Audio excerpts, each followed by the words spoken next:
ஓம் சாய்ராம். எனதருமை பிள்ளையே, நீ என்னிடம் அழுது பிரார்த்தனை செய்ததற்கு எல்லாம் பலன் கிடைக்கும் நேரம் நெருங்கிவிட்டது.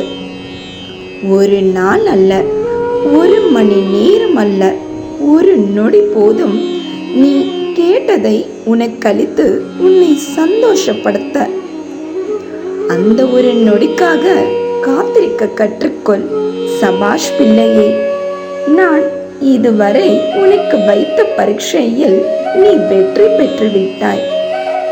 நீ எந்த அளவிற்கு பொறுமையாக உன் சோதனையை இத்தனை நாட்களாய் கடந்து வந்தாயோ, அதே அளவிற்கு இன்னும் கொஞ்சம் நாள் அந்த ஒரு நொடிக்காக காத்திரு. அந்த ஒரு நொடி இன்று அமையலாம், இன்றும் இந்த நொடியே அமையலாம், இல்லை ஒரு வாரமோ ஒரு மாதமோ ஏன் ஒரு வருடமோ கூட ஆகலாம்.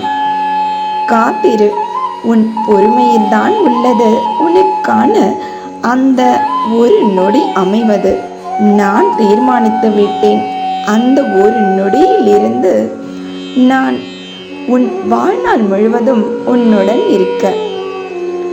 ஆனால் அந்த மாற்றம் பிறர் உன்னை பார்த்து அதிசயிக்கும் வகையில்தான் இருக்கும். அப்போது யார் கந்திருஷ்டியும் உன் மேல் விழாது. ஏனென்றால் நான் தான் உன்னுடன் இருக்கிறேனே. சோதனைகள் உன் வாழ்நாள் முழுவதும் தொடர்ந்து கொண்டுதான் இருக்கும். ஆனால் நான் உன்னுடன் இருப்பதை தீர்க்கமாக முதலில் நம்பு. பின்பு எதுவும் உன்னை துன்புறுத்தாது. எதற்கெடுத்தாலும் பயம், அழுகை, வெறுப்பு, கோபம், இந்த அனைத்தையும் உன் மனதில் இருந்து நீக்கிவிட்டு நல்லதே நினை.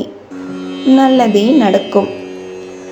நல்லதை நடத்தி கொடுப்பதற்காகத்தானே நான் உன்னை என்னிடம் அழைத்து வந்துள்ளேன். மீண்டும் அதே தவறை செய்யலாமா? எப்பொழுதும் உன் முகத்தில் ஒரு புன்னகையை வைத்துக்கொள். அதுதான் நீ உன் எதிரிக்கு கொடுக்கும் தண்டனை. வலிகளோடும் அவமானங்களோடும் சிரிப்பது மிக கடினம். யாருக்குத்தான் வலி இல்லை? ஏன் உலகத்தையே கட்டி ஆளும் அந்த ஸ்ரீ ராமச்சந்திர மூர்த்தி மனித உருவில் வந்து பார்க்காத துயரங்களையா நீ அனுபவிக்க போகிறாய்?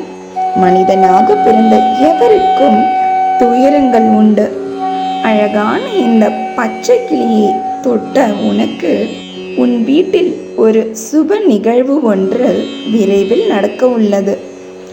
அதை நானே முன்னின்று உனக்கு நடத்தி தர உள்ளேன். சந்தோஷமாக இரு. இன்றும் என்றும் என்றென்றும் உன் சாயப்பா உன்னருகில்.